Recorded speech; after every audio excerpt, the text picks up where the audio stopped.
우리가 자신의 기념일을 가족들이 기억해 주기를 바라면서 여러 가지 방법들을 사용합니다. 가장 보편적인 방법이 가족 모두가 바라보는 달력에 굵은 매직으로 동그라미를 그리고 그 아래에 생일이라는 글자를 적습니다. 이게 성경의 저자들도 전달하고자 하는 그런 메시지를 강조할 때 여러 가지 방법들을 사용했습니다. 마태인 경우에는 그가 강조하고자 하는 메시지 앞에 진실로라는 단어를 넣습니다. 그래서 마태복음에 보면은 총 39번의 진실로라는 단어가 기록되어져 있습니다. 요한복음인 경우에는 그 메시지를 강조하고자 할 때 요한은 메시지 앞에 진실로 이걸 반복합니다. 2번 반복합니다. 총 25번 사용되어지고 있다라는 겁니다. 기회가 되시면은 요한복음을 보실 때에 진실로라는 단어가 이렇게 보여지면은 밑줄을 치시고 그 뒤에 메시지를 한번 읽어보시기 바랍니다. 그러면은 사도 요한이 독자들에게 강조하고자 하는 그런 메시지가 무엇인지를 우리가 더욱 생생하게 이해할 수도 있고요, 볼 수 있게 될 겁니다. 그 가운데 한 말씀만 찾아보겠습니다. 요한복음 3장 5절입니다. 예수께서 대답하시되 진실로 진실로 내게 이르노니 사람이 물과 성령으로 나지 아니하면 하나님의 나라에 들어갈 수 없느니라. 그렇죠. 우리가 어떻게 하나님 나라에 들어간다고요? 물과 성령으로 태어나야만이 하나님 나라에 들어간다라는 겁니다. 아주 중요한 메시지거든요. 진실로 그 다음에 메시지가 그 당시 초기 교회 당시 성도들에게 중요한 메시지를 담고 있다라는 이런 기본적인 생각을 가지고 성경을 바라봐도 성경이 크게 은혜가 된다는 사실을 우리가 깨닫게 될 겁니다. 다시 오늘 갈라디아서로 돌아와서 이제 2번밖에 안 남았어요. 갈라디아서. 사도 바울도 갈라디아 지역 교회들에게 그가 전달하고자 하는 메시지의 중요성을 강조하기 위해서 특별히 갈라디아에서 바라보면 아주 독특한 방법을 사용합니다. 그 방법은 큰 글씨로 써 보내는 겁니다. 우리 갈라디아서 6장 11절입니다. 내 손으로 너희에게 이렇게 큰 글자로 쓴 것을 보라. 바울이 쓴 서신서를 바라보면은 대부분이 바울은 불러주고요. 누군가가 바울이 불러주는 내용을 대필해주고요. 마지막 부분은 바울이 자필로 마무리하는 형태를 가지고 있습니다. 근데 이 갈라디아서는 다른 서신서들과 다르게 큰 글씨로 마무리 내용을 기록해서 써보내고 있다라는 겁니다. 그 이야기는 지금 너희에게 써보내는 이 글은 너희들에게 매우 중요하다라는 거죠. 너희들이 명심하고 또 명심해야 한다라는 그런 바울의 마음이 담겨져 있었다라는 겁니다. 자, 그렇다면은 바울이 강조하고자 했던 그 마지막 내용은 어떤 내용이었을까? 이미 우리는 갈라디아서를 통해서 주제를 잘 알고 있어요. 다른 복음은 없다. 오직 예수 그리스도를 믿는 믿음으로 하나님 앞에 의롭다 하심을 얻는다. 그러니까 은혜로 하나님의 자녀가 된다. 이게 갈라디아서의 주제예요. 이 갈라디아 지역의 교회 성도들도 바울이 전하는 이 복음을 듣고 믿음으로 하나님의 자녀가 돼서 교회 공동체 가운데 들어온 사람들입니다. 당연히 이 복음에 관하여 누구보다도 잘 알고 있었다라는 겁니다. 근데 문제가 생겼어요. 그것은 예루살렘에 있는 교회에서 내려온 어떤 유대인들이 다른 복음을 전하는 겁니다. 그리고 가르치는 겁니다. 그들은 말합니다. 이방인들도 유대인들처럼 할례와 모세의 율법을 지켜야만이 하나님의 자녀가 된다. 전혀 다른 말씀이에요. 이제 그럼에도 불구하고 이들의 주장이 설득이 된 거예요. 성도들에게. 사실 그렇잖아요. 우리가 하나님 나라에 들어간다? 하나님의 자녀가 된다? 특별하게 우리의 믿음밖에는 드러날 것이 없거든요. 믿음이 보입니까? 근데 우리의 몸에 어떤 흔적을 낸다라는 것은요, 그 흔적을 붙잡아서 좀 확신을 가질 수도 있다고 생각을 해요. 오직했으면 옛날 중세시대 때 이런 일이 있겠습니까? 뭐 명부전을 사가지고 명부전을 살 때, 면죄부를 살 때 천국에 들어가고 연옥에 있는 사람은 천국에 들어가고 이런 어떤 것들이 설득력 있었던 것도 바로 거기에 있는 거예요. 거기에. 아무튼 이것이 설득력이 있어서 교회 안에 어떤 이방인 기독교인들은 그들의 주장에 미혹돼서 할례를 받고 모세의 율법을 지키면서 살아가는 겁니다. 바울은 이 이야기를 듣고 복음을 변질시키는 이들을 향하여 아주 원색적으로 경고합니다. 저주를 받을 것이다 라고 그들을 향하여 비난합니다. 이뿐 아니라 이 교훈에 미혹된 이들을 향해서 책망합니다. 할례를 받고 이방인들이 유대인들처럼 할례를 받고 모세 율법을 지키는 그들을 향하여 책망합니다. 또한 흔들리는 성도들을 향하여 말씀을 통해서 복음에 관하여 구체적으로 설명해 주고요. 간곡하게 권면하는 것으로 갈라디아서는 맞춰집니다. 사실 바울의 편지를 보고 읽고 듣는 그 성도들, 그 당시 성도들은 이 바울이 복음에 대해서 설명할 때 그들이 복음이 이게 복음이구나. 그들이 전하는 것은 다른 복음이구나라고 분별할 수 있는 아마 이해력이 좀 더 생겼을 겁니다. 이제 바울은 이제 갈라디아서를 마치면서 이 마지막 부분을 활용점정하기를 원했던 거예요. 그러니까 대단한의 마침표를 확실하게 찍고자 했던 겁니다. 그만큼 오늘 설교와 다음 주 설교가 갈라디아 지역 성도들에게 매우 중요한 메시지가 되는 겁니다. 이거 동안 우리에게도 중요한 메시지가 되겠죠. 그 중에 이제 첫 번째, 이제 지난 다음 주로 마지막에 첫 번째로 다른 복음을 전하는 유대인들이 어떤 자들인가에 대해서 갈라디아 지역의 교회 성도들에게 드러냅니다. 이제 이들이 어떤 사람들인가? 그잖아요. 그들이 어떤 교훈을 전하는데 그 교훈을 전하는 그 사람들 자체에 문제가 있어요. 그러면 그들이 전하는 그 내용들도 문제가 있는 거 아닙니까? 이런 부분들을 바울이 사용했던 것으로 보입니다. 첫 번째로는 그들은 그리스도의 십자가로 인한 고통을 면하려 하는 자들이라고 말합니다. 우리 갈라디아서 6장 12절입니다. 무릇 육체의 모양을 내려 하는 자들이 억지로 너희에게 할례를 받게 함은 그들이 그리스도의 십자가로 말미암아 박해를 면하려 함뿐이라. 여기서 무릇 육체의 모양을 내려 하는 자들, 곧 이방인 기독교인들에게 유대인들처럼 할례를 받고 모세의 율법을 지켜야 한다라고 강조했던 유대에서 내려온 어떤 유대인들을 말하는 겁니다. 우리 초기 교회는요, 대내적인 어려움들이 많이 있었습니다. 많은 핍박들이 있었거든요. 또 핍박들도 있었고 내적인 어떤 갈등들이 있었습니다. 외적으로는 로마 정부와 유대교회의 물리적인 핍박들이 있었습니다. 또 내적으로는 영지주의와 율법주의자들로 인한 어떤 갈등들이 있었습니다. 유대교의 한 분파로 시작되어졌던 이 교회가 세계 종교로 성장되어지는 초창기에 있어서 가장 큰 어려움은 바로 유대교였습니다. 유대교가 예수 공동체, 교회를 향하여 핍박했던 몇 가지 이유가 있습니다. 이게 첫 번째로는 죄 없는 예수를 십자가에 처형시킨 자본인들이 바로 유대교였거든요. 그잖아요. 죄 없는 예수를 십자가에 처형시켰던 장본인들이 바로 유대교의 지도자들이었습니다. 두 번째로는요, 교회의 성장, 예수 공동체가 성장이 된다라는 것은 곧 유대교의 약화를 가져올 수 있다라는 그런 두려움이 있었습니다.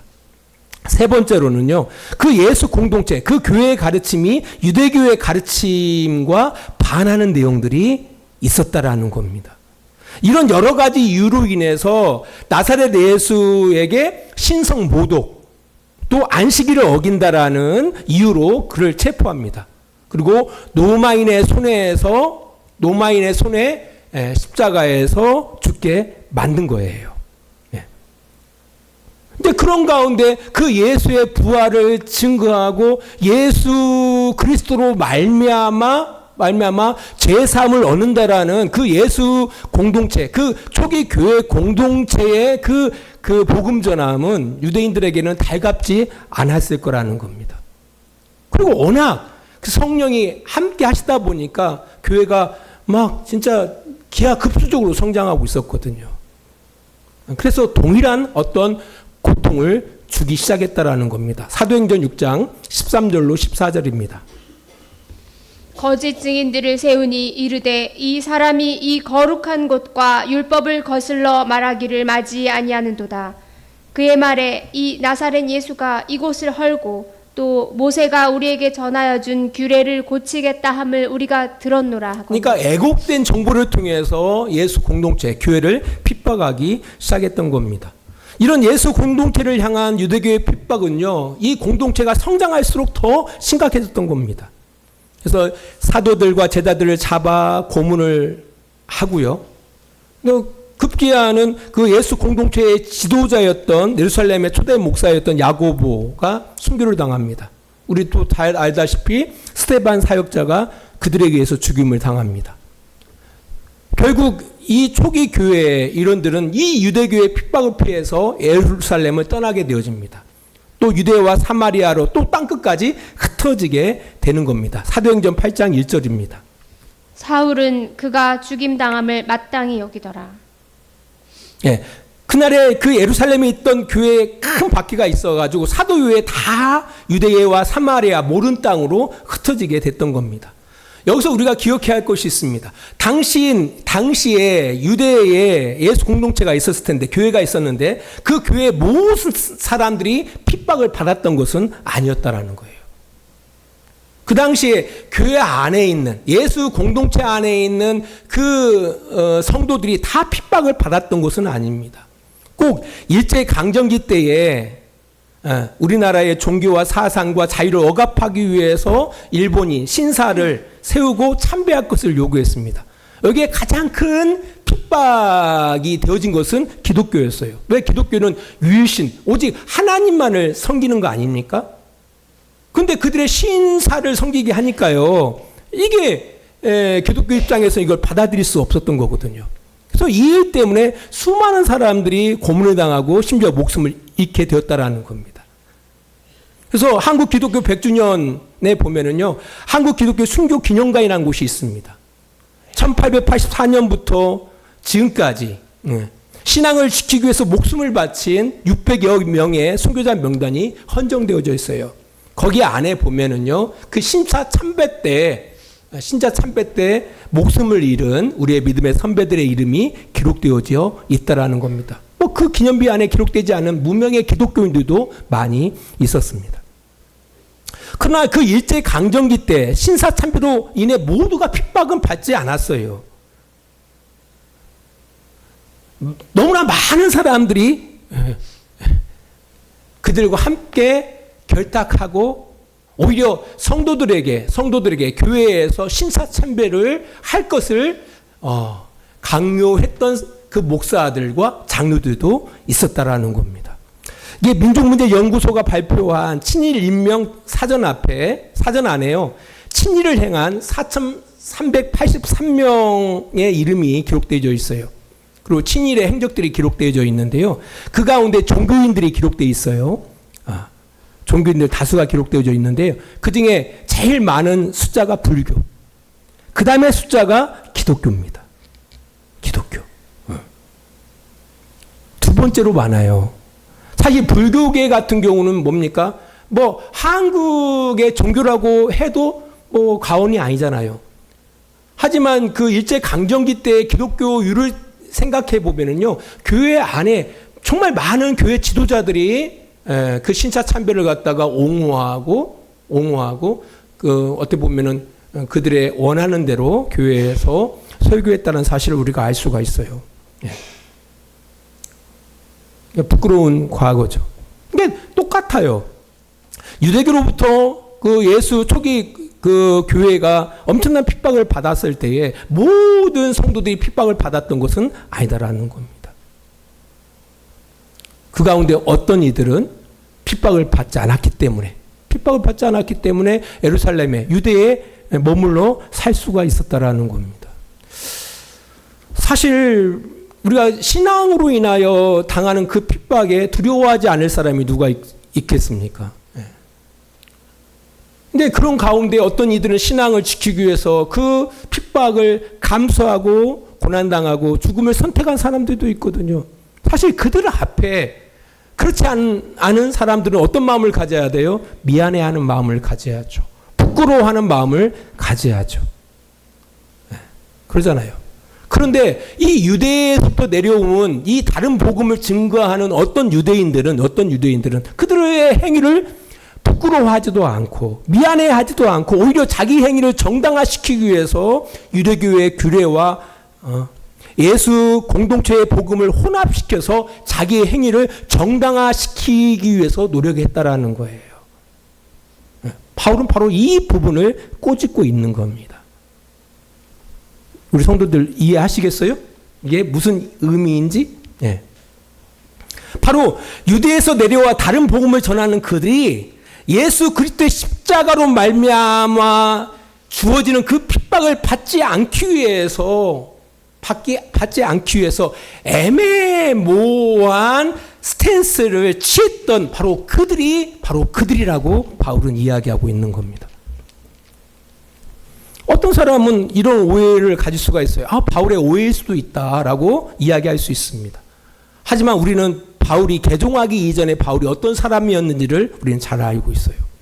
바울 역시도 예수 부활을 전가하는 사람들을 잡아 고문하고 죽이는 일을 하나님을 향한 열심이라고 생각했던 그였기 때문에 누구보다 그들을 잘 알고 있었다라는 겁니다. 그래서 그렇게 이야기할 수 있었던 거예요. 성경에서 바라보면은요, 우리 사도행전 15장을 바라보면은 어떤 유대인들, 그러니까 유대 안에, 그러니까 그 당시에 살아남은 그 예수 공동체의 사람들이 많이 있었거든요, 유대인들. 그 가운데 어떤 대부분의 유대인들은 부끄러워하고 미안해했을 거예요. 살기 위해서, 그 고난을 피하기 위해서 그리스도의 십자가의 복음을 밝히 전하지 못해서 그로 인한 부끄러움과 그 미안함 가운데에서 있었던 유대인들이 있었을 거예요. 하지만 어떤 유대인들은 자기의 행위를 갖다가 정당화시키기 위해서 예수 그리스도의 십자가의 복음과 유대교의 그 규례를 갖다가 함께 혼용시켜가지고 기독교에 큰 무리를 일으켰다라는 거예요. 이소부와의 꼬리 잘린 여우 이야기를 알고 계실 겁니다. 그잖아요. 덫에 걸려서 꼬리가 잘린 여우가 너무 창피해요. 그래서 자신의 모습을 보면서 고민 끝에 다른 여우들에게도 모두 꼬리를 작게 자르면 자기처럼 편리해질 수 있다. 이렇게 다른 여우들을 갖다가 이렇게 현혹하는 거 아닙니까? 미혹하는 거 아닙니까? 꼭 이들이 그러한 사람들이었다라는 거죠.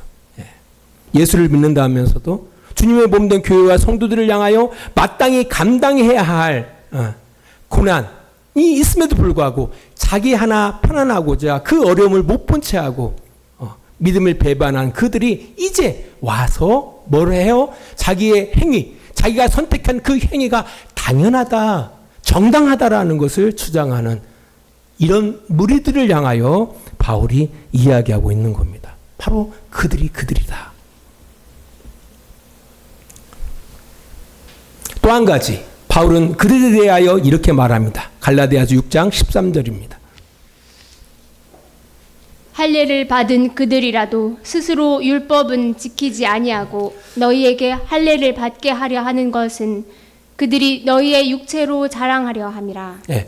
자, 할례를 받았다라는 얘기는 바로 뭐냐면요, 우리가 할례를 받았다고 거룩해지는 게 아닙니다. 거룩하게 살겠다라고 할례를 받는 거예요. 반드시 기억해야 돼요. 거룩하게 살겠다고 할례를 받는 거예요.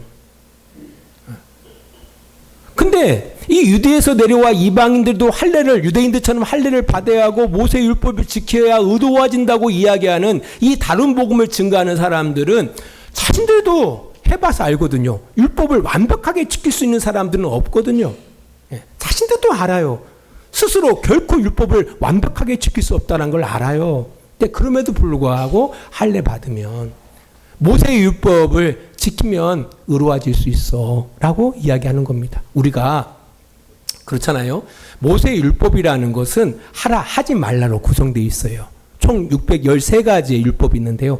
이것이 우리를 갖다가 수준을 업그레이드 시키지 않습니다. 하나의 하한선이라 할까요? 여러분들 우리가 교통법부를 지킨다고 해서 그 사람이 훌륭할까요? 우리가 법을 지킨다고 해서 모두가 다 훌륭할까요? 예전에 한번 말씀드렸잖아요. 정말 나쁜 놈들은 법 잘 지킨다고. 잘 아시겠어요? 이해하십니까? 정말 나쁜 놈들이 법을 잘 지키는 거예요. 어설프게 나쁜 짓 하다가 법에 걸려가지고 뭐 하는 사람들도 있지만 진짜 나쁜 놈들은요 법을 정말 잘 지킵니다. 그러니까 끝까지 가면 나오잖아요. 안 그래요? 끝까지 가면 결국 나와요. 예, 율법도 마찬가지예요. 그것이 사람을 훌륭해지게 하지는 못해요. 하나의 하한선, 요만큼만 지키자. 이 사실을 유대인들은 알고 있거든요. 이제 알고 있음에도 불구하고 뭐 하는 겁니까? 그것을 해야만이, 할례를 행하고 율법을 지켜야만이 하나님 앞에 의롭다 하심을 입는다라고 이야기한다라는 겁니다. 이런 사실을 바울도 잘 알고 있었습니다. 그래서 사도행전 15장을 바라보면은 이 다른 복음과 바울이 전한 복음과의 어떤 갈등이 생겨서 이로 인해서 예루살렘 종교회의가 열리거든요. 그때 이런 이야기가 돌았습니다. 우리 사도행전 15장 10절입니다. 그런데 지금 너희가 어찌하여 하나님을 시험하여 우리 조상과 우리도 능히 매지 못하던 멍에를 제자들의 목에 두려워하느냐. 알고 있어요. 이 당시에 유대인들은요 율법을 완벽하게 지킬 육체는 하나도 없다는 사실을 알고 있었다니까요. 근데 자기들도 못 지키는 것을 이방인들에게 지키게 하겠다, 이게 말이 됩니까? 안 되는 거죠. 근데 그럼에도 불구하고 그들은 그것을 주장하는 거예요. 사실 교회 안에도요 새로운 율법주의들이 행행하거든요. 주일 성수 뭐 이런 거 대표적인 것이죠. 그거 지켜야 구원받는다. 새벽기로 빠지면 저주받는다. 뭐 이런 헌신, 열심 뭐 이런 거. 근데 그 헌신과 열심을 이야기하는 사람들이 정말 헌신하는 것처럼 보입니까? 정말 열심히 있는 것처럼 보입니까? 자신들도 알아요. 이게 아니다라는 게. 자신들도 알아요. 얼마큼 우리가 헌신해야 돼요? 얼마큼 우리가 열심을 내야 합니까? 이게 말이 안 되거든요. 네. 그럼에도 불구하고 이게 나름 설득력 있게 성도들에게 전달된다라는 겁니다. 여러분 현혹되지 마십시오. 네. 실제로 헌신과 열심을 이야기하는 사람 치고 헌신된 사람들이 없습니다. 바로 이들이 그런 사람들이라는 거예요. 바울이 갈라디아 지역 성도들을 향해서 이야기하는 거예요. 너희들에게 율법을 지키라고 율법을 강조하는 것처럼 보이지만 실상 강조하는 그들은 율법을 지키지 않는다라는 거예요. 마지막으로요, 바울은 그들을 향하여 이렇게 말합니다. 그들은 여러분을 자랑의 도구로 만들고 있다라는 겁니다. 갈라디아서 6장 13절 다시 한번 보도록 하겠습니다.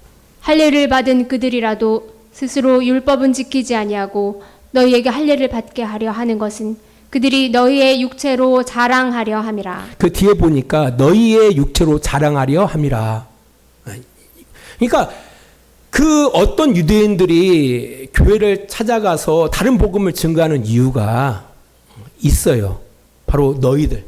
그러니까 그들의 주장에 미혹돼서 할례를 받고 율법을 지켜서 하나님 앞에 의롭다함을 얻고자 하는 그 사람들을 자랑거리로 삼고자 하는 목적이 거기에 있다라는 겁니다. 사실 예수 공동체가 초기 교회가 유대교회 그 핍박 때문에 무너진 것처럼 보였거든요. 하지만 그 핍박을 피해서 흩어졌던 그 교회, 초기 교회의 성도들이 가는 곳곳마다 복음을 전함으로 인해서 뭐 예루살렘에 머물렀던 그 복음이 유대의 사마리아의 심지어 땅끝까지 확장되어지는 계기가 되어집니다. 그러니까 당연히 세계 전역에 예수 공동체, 교회가 세워지는 거예요.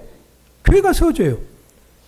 그러니까 그들이 생각할 때는 이렇게 핍박되어지면 누가 살아남을 수 있어? 라고 생각했는데 오히려 교회는 더 왕성하게 확장되어지는 거예요. 놀랍죠. 근데 문제가 생긴 거예요. 이렇게 교회가 확장되다 보니까 신앙을 가르쳐줄 교사들이 없는 거예요. 사역자들이 없는 거예요. 근데 당연히 교회 성도들을 가르칠 그런 교사들이 필요했던 거죠. 예. 그러다 보니까 제일 선호되어지는 그 사람들이 누구였습니까? 초기 교회, 그 예루살렘 교회 공동체에서 신앙생활했던 사람들이 가장 선호되어지는 교회 지도자가 아니겠습니까? 그잖아요. 그러니까 초기 예수 공동체에 머물러서 좀 나름대로 글깨나 읽었다라는 유대인들이 바로 그 당시 그 확장되어지는 교회의 그 교회 사역자들로 1순위였다라는 거예요. 이러다 보니까 그들이 바라보니까 자기의 몸값 점점 커가는 거예요. 그리고 이게 뭐가 되는 거예요? 돈이 되는 거예요. 명예가 되어지는 거예요.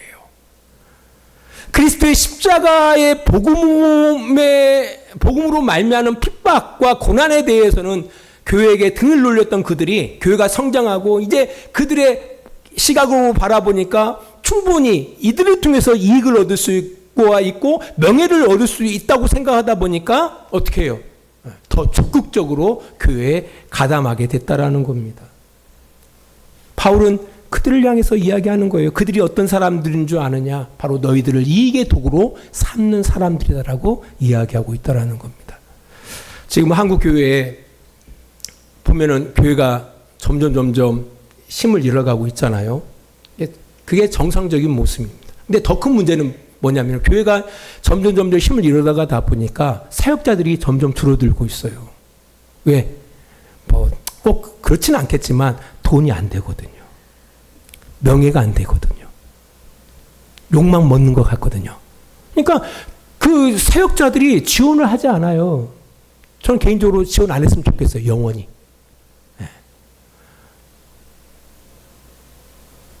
먹을거리를 위해서 교회 사역을 하는 거 아니잖아요. 저도 큰 놈 아무튼 신학을 하고 있지만 우리 교회에서도 열심히 좀 섬겨주시고 있지만 보면은 벌써 몇 년이에요. 지금 서른이잖아요. 신학대학 들어간 지가 10년 됐어요. 아직도 멀었어요. 올해 이제 대학원 마치고 또 내년에 또 THM이라고 전문 석사 과정 가야 하고 뭐 하면은 한 15년 정도 15년이 뭐예요? 한 17년 정도 돼야 나름대로 어떤 뭘 이렇게 정말 긴 것 같아요. 너무 긴 것 같아요. 그리고 사례비는 용돈. 어제는 갑자기 전화 왔어요. 아빠, 반가웠어요. 그랬더니 아빠, 누가복음 몇 장 몇 절은 어떻게 해석을 해야 돼요? 자기가 필요할 때만 전화 와요. 아무튼 이들이 어떤 사람이 됐다라는 거예요? 이익거리. 너희들을 성도들을 이익의 재료로 삼는 자들이라고 바울은 이야기하고 있다라는 겁니다. 말씀을 맺으면서요. 구약이나 신약이나 하나님을 경외하는 사람들에게 공통적으로 조심해야 할 한 부류가 있습니다. 누굴까요? 거짓 선생들입니다. 거짓 선지자들. 그들을 어떻게 알 수가 있을까요? 바울은 그들을 향해서 말하는 거예요. 그들의 삶의 열매로 바라볼 줄 알아야 한다라고 이야기하고 있습니다. 어느 시대보다도 거짓을 분별해야 할 줄 아는 지혜가 필요한 시대는 이전에는 없었습니다. 지금과 같이 우리는 그런 시대에 살고 있다라는 겁니다. 이 사실을 기억하고 이 분별하는 능력을 키워서 거짓에 물들지 않고 우리의 신앙을 지켜나갈 줄 아는 우리는 복된 우리 주양교회 성도님들이 되시기를 바랍니다. 기도하겠습니다. 거짓 선자들을 삼가라 말씀하신 하나님, 이 시대에도 얼마나 양의 옷을 입고 노략질하는 이들이 얼마나 많은지요. 그들의 열매로 그들을 알리라 말씀하신 주님, 그들의 열매를 볼 줄 아는 지혜를 하나님 우리에게 허락하여 주시기를 원합니다. 참으로 주님을 부르는 사람들은 많지만 주님의 뜻대로 살아가는 사람들이 찾기 어려운 시대를 우리가 살아가고 있습니다. 적어도 우리 주양교회 성도들은 주님의 이름을 부르기보다 먼저 주님의 뜻을 행하는 자들로 살아가는 우리들이 되어지기를 원합니다. 주님 도와 주시옵소서. 예수님 거룩하신 이름으로 기도합니다.